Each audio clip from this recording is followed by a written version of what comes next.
नाज़रीन, आज एक ऐसा सवाल जो सदियों से इंसान के दिल को बेचैन करता आया है। खुदा किन किन को मिलता है? क्या खुदा सिर्फ अल्फाज में मिलता है या फिर उस रूह को जो सब कुछ लुटाने को तैयार हो जाए? आज अल कबीर इस्लामिक चैनल के मत से हम आपको एक ऐसे महापुरुष की कहानी सुनाने जा रहे हैं जिसने खुदा के दीदार के लिए न अपनी भूख देखी, न प्यास की परवाह की, न अपने जिस्म की तकलीफों से डर पाया। नाज़रीन, जब दुनिया आराम की तलाश में थी तब वह महापुरुष सच्चाई की तलाश में था। जब लोग सजदों को दिखावा बना बैठे तब उसने दिल को सजदा बना लिया।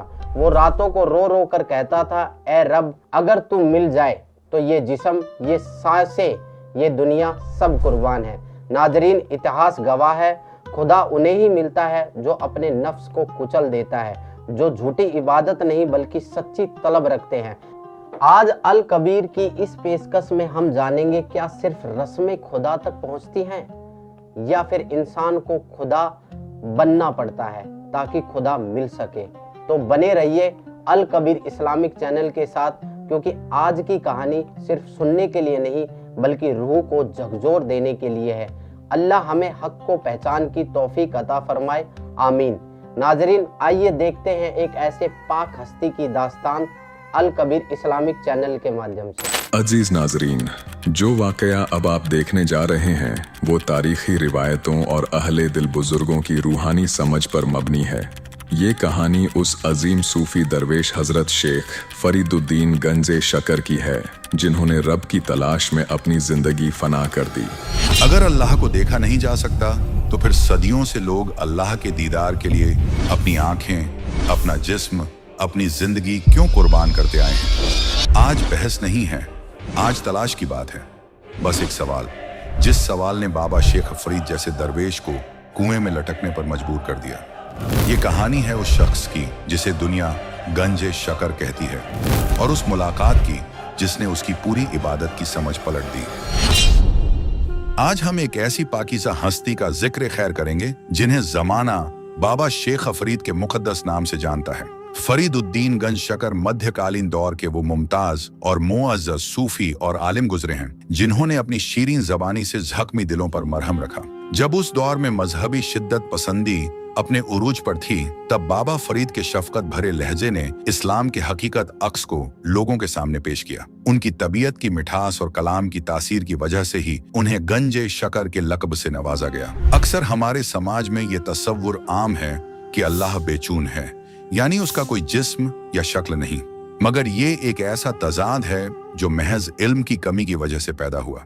एक तरफ खुदा को बेजिस्म कहा जाता है और दूसरी तरफ खाना काबा को उसका घर और मौत के बाद उसके दीदार की बात की जाती है। हकीकत ये है कि कादर अल्लाह बासूरत ए इंसान है। वो हर दौर में इस जमीन पर बाखबर या एक रोशन जमीर संत की शक्ल में नुजुल फरमाता है ताकि अपनी नेक रूहों को सच्चा रूहानी इल्म अता कर सके। ठीक ऐसा ही मामला शेख फरीद के साथ हुआ, जिनके दिल में अल्लाह को पाने की तड़प बेपनाह थी। उस रहीम व करीम अल्लाह कबीर ने अपने इस अजीज बंदे की पुकार सुनी और उनकी जिंदगी के आखिरी दिनों में उन्हें अपनी ज़ियारत से सरफराज किया। शेख फरीद 1173 ईस्वी में पाकिस्तान के मुल्तान के करीब कोटीवाल नामी गांव में एक शेख खानदान में पैदा हुए। अरबी और फारसी पर उबूर होने के बावजूद उन्होंने पंजाबी जबान में जो कलाम पेश किया उसकी मिसाल नहीं मिलती। उन्हें जदीद पंजाबी अदब और सफाकत का बानी, फाउंडर कहना बेजाना होगा। पंजाब का मशहूर शहर फरीदकोट उन्हीं के नाम से मंसूब है। 92 बरस की उम्र में 1266 ईस्वी में वो इस जहान फानी से कूच कर गए। पाक पट्टन में उनकी कब्र आज भी सूफी फक्र का मरकज है और उनके जानशीन चिश्ती कहलाते हैं। शेख फरीद को गंजे शकर का लक़ब क्यों अता हुआ? इसका राज उनकी बचपन की उस मासूम बंदगी में पोशीदा है जिसका जिक्र जगत गुरु तत्वदर्शी संत रामपाल जी महाराज ने अपनी किताब मुक्ति बोध के बाब पारख का अंग साखी 1217 से 1248 में फरमाया है। बचपन में फरीद निहायत शरारती और बेचैन तबीयत के मालिक थे। उनकी वालिदा के लिए घर के काम निपटाना मुहाल था, लिहाजा उन्होंने फरीद को नमाज की तरफ रागिब करने के लिए एक हिकमत सोची। जब फरीद ने अपनी जिद में पूछा, माँ, मैं नमाज क्यों पढ़ूं? मुझे अल्लाह से क्या मिलेगा? तो उनकी वालिदा जो जानती थीं कि फरीद को खजूरें बहुत पसंद हैं, बोली, बेटा, अगर तुम नमाज पढ़ोगे तो अल्लाह तुम्हें इनाम में खजूरें अता करेगा। नन्हे फरीद इस लालच में राजी हो गए। माँ ने मुसल्ला बिछाया और हिदायत दी कि आंखें बंद करके अल्लाह से खजूरें मांगो, और अगर आंखें खोली तो अल्लाह नाराज होकर खजूरें नहीं देगा। वालिदा चुपके से पत्तों में लिपटी कुछ खजूरें मुसल्ले के नीचे रख देती और काम से फौरिग होकर फरीद से कहती, देखो, अल्लाह ने तुम्हें इनाम भेज दिया। फरीद खजूरें पाकर निहाल हो जाते। ये सिलसिला कुछ दिनों तक चलता रहा और फरीद नमाज के पाबंद हो गए। मगर एक दिन वालिदा मुसल्ले के नीचे खजूरें रखना भूल गईं। जब नमाज के बाद उन्होंने घबराते हुए फरीद के पास पहुंची तो वो ये देखकर हैरान रह गईं कि फरीद बड़े शौक से खजूरें खा रहे थे। पूछने पर फरीद ने मासूमियत से जवाब दिया, अल्लाह तो मुझे रोजाना इसी तरह खजूरें अता करता है। ये वो मौजिजा था जिसने साबित कर दिया कि रहम दिल अल्लाह अपने सच्चे चाहने वालों की लाज हर हाल में रखता है। इसी बरकत और मिठास की वजह से उन्हें शकरगंज कहा गया। यहाँ ये समझना जरूरी है कि अल्लाह महज एक ख्याली ताकत नहीं, बल्कि वो अर्श व कुर्श पर तख्त नशीन है और बसूरत ए इंसान है।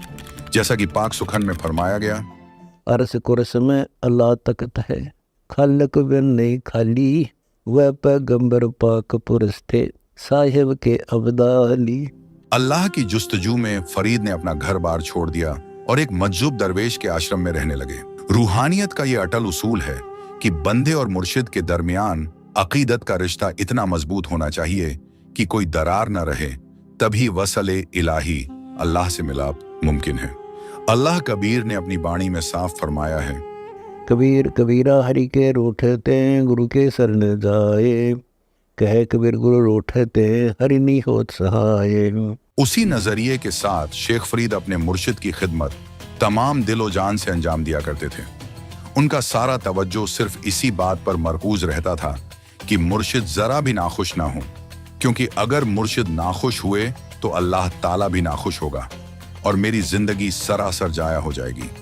मुर्शिद उनकी खिदमत से मसरूर रहते थे और अच्छी तरह वाकिफ थे कि इस फकीर की नीयत सरापा खुलूस और पाकीज़गी पर मबनी है। एक मर्तबा बारिश का दिन था और बारिश थम चुकी थी। खानकाह में रहने वाले कुछ दूसरे मुरीद सुस्ती और गफलत में मुब्तला रहते थे और अक्सर इंतजामात बिगाड़ दिया करते थे। उनके दिलों में ये ख्याल घर कर गया कि मुर्शिद को शेख फरीद से खास रगबत और अनायत हासिल है, इसलिए किसी तदबीर से उन्हें मुर्शिद के सामने रुस्वा किया जाए। वो इसी मौके की ताक में रहते थे। दस्तूर ये था कि बारी के मुताबिक खाना पकाया जाता, सूखे उपलों से आग रोशन की जाती और ताम तैयार किया जाता। जब तक आग पूरी तरह सुलगती, उसी दौरान मुर्शिद की खिदमत में ताम पेश किया जाता और उसके फौरन बाद हुक्का भर के दिया जाता। मुर्शिद का मिजाज सख्त था। अगर हुक्का लाने में जरा सी भी देरी हो जाती या कोई काम वक्त पर मुकम्मल ना होता तो छड़ी से सजा देते थे और उस मुरीद को कई दिनों तक खिदमत से महरूम कर देते थे। एक दिन जब शेख फरीद मुर्शिद की खिदमत में ताम ले जाकर हुजरा में दाखिल हुए तो उन्हीं गाफिल मुरीदों ने रसोई में, जो हुजरे से कुछ फासले पर थी, आग पर पानी डालकर उसे बुझा दिया। शेख फरीद ये समझते हुए आए थे कि 2 लम्हों में इंतजाम कर लेंगे, मगर वहां आग का नाम व निशान तक न था। उन्होंने इसे बदमौसमी का असर समझा और जरा भी ये गुमान न किया कि किसी ने शरारत की होगी। वो चिलम लेकर करीबी गांव की जानिब दौड़े जहां से धुआं नजर आ रहा था। वहां एक औरत ईंट के चूल्हे को रोशन करने की कोशिश में थी। बारिश के सबब आग बार बार बुझ जाती थी। उसे जोर से फूंक मारनी पड़ रही थी और धुएं की शिद्दत से उसकी आंखों से आंसू बह रहे थे। शेख फरीद वहां पहुंचे। उस वक्त उनकी उम्र तकरीबन 20-22 बरस थी। उन्होंने अदब से कहा, अम्मा, मुझे थोड़ी सी आग अता कर दीजिए। वो धुएं से बेहाल होकर बोली, आग हासिल करना आसान नहीं, इसमें आंखें धुएं में कुर्बान करनी पड़ती हैं। ये सुनते ही शेख फरीद ने चिमटे से अपनी एक आंख निकाल ली और बोले, अम्मा, ये आंख ले लीजिए और मुझे आग दे दीजिए। वो औरत दहशत से कांप उठी।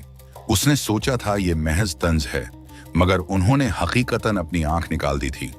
उसे खौफ हुआ कि इनके मुर्शिद मशहूर दरवेश हैं, कहीं बद्दुआ न दे दें। डर और हैरत के आलम में उसने आग दे दी। शेख फरीद आग लेकर फौरन दौड़ पड़े। मुर्शिद ने उन्हें उस वक्त आवाज दी जब वो अभी करीब 200 फुट ही दूर थे। उन्होंने पुकारा, ऐ फरीद, कहाँ गायब हो गए? उन्होंने अर्ज किया। हुजूर, अभी हाजिर होता हूँ। मुर्शिद ने पूछा, इतनी देर क्यों लगी? शेख फरीद ने जिस आंख को जाय कर दिया था उसे कपड़े से ढांप रखा था और अर्ज किया, मौसम की सख्ती से आग बुझ गई थी, उसी का इंतजाम कर रहा था। और भरी हुई पाइप पेश कर दी। मुर्शिद ने फरमाया, आंख क्यों ढकी हुई है? शेख फरीद बोले, कुछ भी नहीं हुजूर, आपकी इनायत है। मुर्शिद ने पी और आराम फरमा लिया। मगर शेख फरीद सारी रात दर्द की शिद्दत से बेचैन रहे। उनके दिल में बस यही फिक्र थी कि मुर्शिद नाखुश ना हो। आंख की क्या हैसियत, मगर रब की नाखुशी काबिल बर्दाश्त नहीं। अगली सुबह वही औरत खानकाह पहुंची। वो सहमी हुई थी और सारी रात उसे नींद न आई थी। उसने दरवेश के कदमों में गिरकर अर्ज की, हुजूर, मेरी खता माफ फरमा दीजिए। दरवेश ने पूछा, क्या माजरा है? तब उसने पूरा किस्सा बयान कर दिया कि किस तरह शेख फरीद ने अपनी आंख कुर्बान कर दी। उसे अंदेशा था कि दरवेश गजबनाक हो जाएंगे। दरवेश ने शेख फरीद को तलब किया और पूछा। शेख फरीद ने अर्ज किया, हुजूर, ये जिस्म आपका है, आंखें आपकी बारगाह में क्या चीज हैं, आप नाखुश न हो, बस यही काफी है। दरवेश ने फरमाया कि आंख से कपड़ा हटाओ। जब शेख फरीद ने आंख खोली तो वो मुकम्मल तौर पर सही थी, दरवेश की बरकत से। जब उस औरत ने देखा कि आंख बिल्कुल दुरुस्त है तो उसने पूरे गांव में ये वाकया बयान किया और दरवेश की शान बयान की कि उन जैसा कोई नहीं। उन्होंने अपने मुरीद की आंख शिफा दे दी। शेख फरीद पूरी तरह तंदुरुस्त थे, बस आंख जरा सी छोटी रह गई थी। दरवेश ने जानबूझकर ऐसा रखा था ताकि ये निशानी बाकी रहे कि ये आंख शिफा पाई थी। चंद रोज गुजरने के बाद वो दरवेश इस दुनिया से रुखसत हो गए। दूसरे मुरीदों के दिलों में फिक्र पैदा हुई कि शेख फरीद मुर्शिद के बेहद करीबी थे। कहीं ऐसा ना हो कि वही खानकाह के सरबराह बना दिए जाए। मगर खुदा परस्त रूहें मनसब और ओहदे की तरफ कभी मुतवज्जह नहीं होती। उनका सारा शौर इबादत में गर्क रहता है। शेख फरीद ने खानकाह छोड़ दी और जंगलों में जाकर मुजाहिदा और रियाजत इख्तियार कर ली। उन्हें अपने मुर्शिद का कौल याद था कि ज्यादा सब्र, ज्यादा इस्तिकामत और ज्यादा जिस्मानी मशक्कत से तुझे खुदा हासिल होगा। वो पूरी तरह चिल्लाकशी में डूब गए। रिवायत है कि 12 बरस के दौरान उन्होंने महज 1.25 मण यानी तकरीबन 50 किलो अनाज ही तनावुल किया। उनकी तपस्या इतनी सख्त थी कि जिस्म गलकर महज ढांचा रह गया था। वो कुएं में लटक जाया करते थे और अपनी आजमाइश बढ़ाने के लिए पांव रस्सी से दरख्त से बांध लेते थे ताकि बाहर कौवे आकर उनकी आंखें न निकाल लें। कभी बाहर आते, कुछ खाते और फिर दोबारा कुएं में लटक जाते। एक दिन थकान की शिद्दत से वो बाहर आए और लेट गए। कौमों ने समझा कि वो मर चुके हैं। वो आकर उनके जिस्म पर बैठ गए, मगर गोश्त कहीं ना मिला, सिर्फ हड्डियों का ढांचा बाकी था। फिर वो पेशानी की तरफ आए जहां आंखों में कुछ नमी बाकी थी। तब शेख फरीद बोले, ऐ कौवो, मेरी आंखें मत नोचो, जिस्म के किसी और हिस्से से जो चाहो ले लो, मगर मेरी आंखें छोड़ दो। मुझे अल्लाह ताला का दीदार करना है। अगर मेरी नजर कमजोर पड़ गई तो मैं अपने रब का जलवा कैसे देख पाऊंगा। उनकी आवाज सुनकर कौवे उड़ गए कि ये शख्स अभी जिंदा है।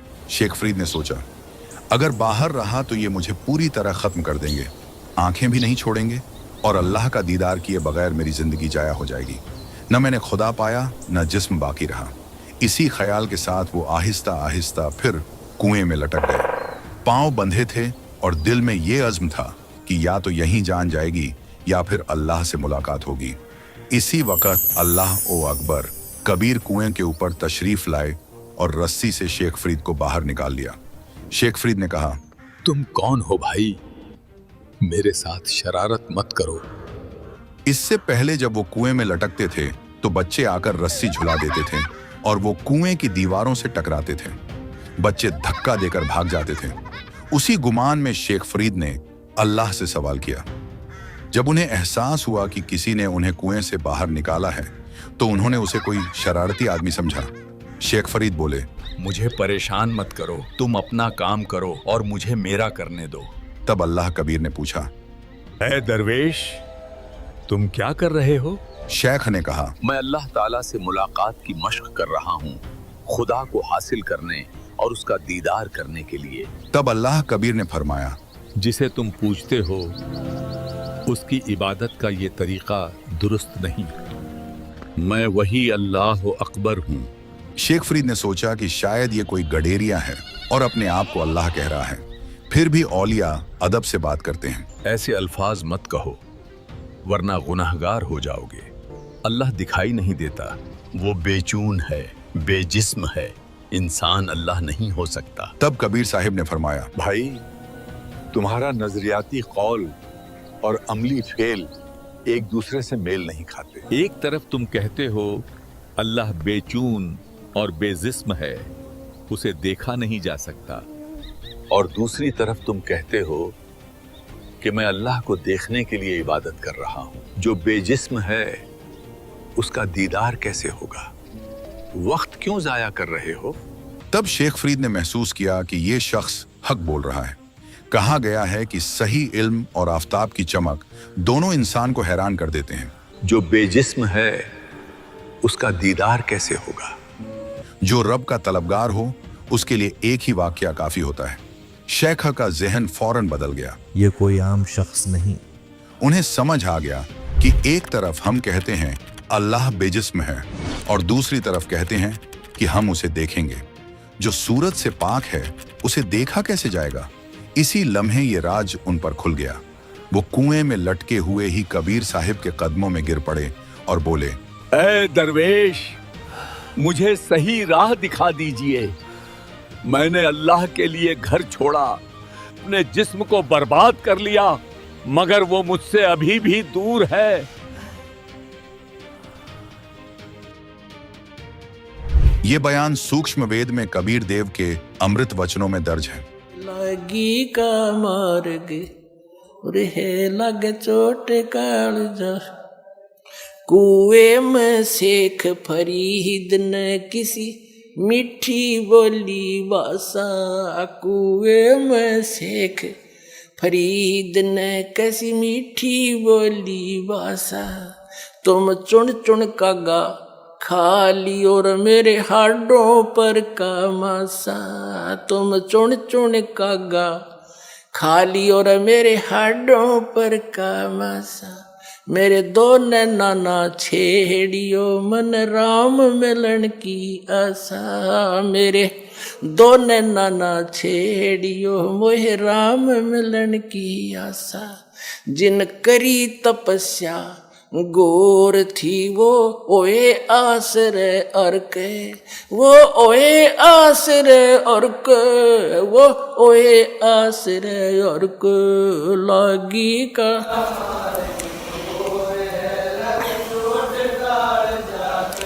लग चोट काल जा करके। लग चोट काल जा करके। अल्लाह कबीर ने फरमाया, इस तरीके से अगर तू हजारों बरस भी रियाजत करता रहे तब भी तेरा अल्लाह तुझसे करीब नहीं आएगा। महज तपस्या से आदमी किसी सल्तनत का हाकिम तो बन सकता है, मगर उस हुकूमत के बाद उसका अंजाम जहन्नम और 84 लाख हयात और मौत के चक्र के सिवा कुछ नहीं। तेरा मुर्शिद तुझे गलत राह पर ले गया। वो खुद बेइल्म था, उसने तेरी उम्र जाया कर दी। मैं तुझे वो तरीका बताऊंगा जिससे तू अल्लाह अकबर तक पहुंच सके। वो मेरे पास है। ऐ मेरे फर्जंद, बगैर सही इबादत के अल्लाह ताला तक रसाई मुमकिन नहीं। कबीर, ज्ञानहीन जो गुर कहावे, आपन डुबा औरों डुबोवे। फिर कबीर साहिब ने फरमाया, खुराक भी लिया कर, अपने जिस्म को इस हद तक अजियत मत दे। ये बदन बहुत मुश्किल से नसीब होता है। अल्लाह कबीर की बताई हुई सही इबादत को इख्तियार करके शेख फरीद ने निजात हासिल की। नाजरीन, इस दास्तान में आपने देखा कि कैसे एक सच्ची पाक हस्ती हजरत बाबा शेख फरीद जी को खुदा से खुद अपने जन्नती दीदार से नवाजा गया। वो जात जो रहमान भी है, करीम भी, आज इसी कायनात में अपने सच्चे बंदों की रहनुमाई के लिए दोबारा तशरीफ लाई है। आज वही खुदा की जात अपने सच्चे नबी और बाखबर रहनुमा के रूप में संत रामपाल जी महाराज की शक्ल में मौजूद हैं, जो अपनी सच्ची इबादत को अपने ही महज़बी और इलाही किताबों के हवाले से बयान फरमा रहे हैं। उनकी बताई हुई यह सच्ची इबादत आज लाखों की तादाद में मुसलमान भाई अपना रहे हैं और अपने सच्चे कबीर खुदा की तालीम हासिल कर रहे हैं। एक ऐसी तालीम जो दिलों को सुकून, रूह को राहत और आखिरत को कामयाबी का रास्ता दिखाती है। तो नाजरीन, जुड़िए उस पाक और करीम अल्लाह कबीर साहिब के आखिरी नबी बाखबर संत रामपाल जी महाराज से और अपने साथ साथ अपने परिवार की आखिरत को रोशन करने का रास्ता इख्तियार कीजिए। आमीन। शुक्रिया। अभी आपने बाबा शेख फरीद जी की यह रूहानी कहानी देखी, जो हमें यह बताती है कि अल्लाह के दीदार के लिए एक सच्चा मुरीद क्या क्या कर सकता है। एनिमेशन के माध्यम से प्रस्तुत यह एक ऐसी पाक रूहानी दास्तान है जिससे यह मालूम होता है कि सच्ची इबादत और तलाश इंसान को किस मकाम तक ले जाती है। इस दास्तान में यह बयान होता है कि अल्लाह कबीर साहब सतलोक से तशरीफ लाकर बाबा शेख फरीद जी से मुलाकात करते हैं, उन्हें रूहानी सुकून अता फरमाते हैं और हकीकत भक्ति का इल्म बख्शते हैं। ऐसी ही और रूहानी कहानियों और दास्तानों से रूबरू होने के लिए हमारे अल कबीर इस्लामिक चैनल को सब्सक्राइब जरूर करें। हम जल्द ही फिर मिलेंगे एक और पाक रूहानी दास्तान के साथ। शुक्रिया।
नाजरीन, हमारा मकसद आपको किसी प्रकार से परेशान करने का नहीं है, लेकिन सच्चाई से रूबरू करवाना जरूरी है। अपने सच्चे खुदा की राह बताना। आप हमारे भाई बहन हो, हमारी रूह हो, हमसे जुड़े हो। आप सब उस एक सबसे बड़े अल्लाह हूं अकबर के बच्चे हो, और सही राह दिखाना बाखबर संत रामपाल जी का मकसद है। नाजरीन, उम्मीद है आप जरूर हमारे निस्वार्थ और परमार्थ के कार्य को मानोगे, समझोगे और अपना कल्याण करवाओगे। नाजरीन, अगर आपको अभी भी कोई शंका है या आप हमसे सवाल पूछना चाहते हैं तो नीचे दिए गए कमेंट बॉक्स में अपना सवाल लिख दीजिए। हमारी टीम आपके सवाल का जवाब जरूर देगी। अगर आप अपनी शंकाओं के समाधान के लिए हमसे सीधे बात करना चाहते हैं तो इन फोन नंबरों पर हमें फोन कर सकते हैं। नाजरीन, अगर आपको इस्लाम मजहब और कुरान पाक की आयतों की सही तर्जुमानी को अच्छी तरह से और सरल भाषा में जानना है तो इस पाक किताब मुसलमान नहीं समझे ज्ञान कुरान में सभी शंकाएं समूल समाप्त की गई हैं। कृपया दिल थामकर धैर्य के साथ पढ़ोगे तो दांतों तले उंगली दबाते रह जाओगे। लेखक बाखबर संत रामपाल जी महाराज ने इस पुस्तक को यथार्थ संपूर्ण अध्यात्म ज्ञान से प्रमाणों सहित लिखा है। अगर आप इस पुस्तक को मंगवाना चाहते हो तो निम्न फोन नंबरों पर हमें अपना नाम, पूरा पता भेजें। आपको मुसलमान नहीं समझे ज्ञान कुरान किताब आपके घर तक फ्री में पहुंचाई जाएगी।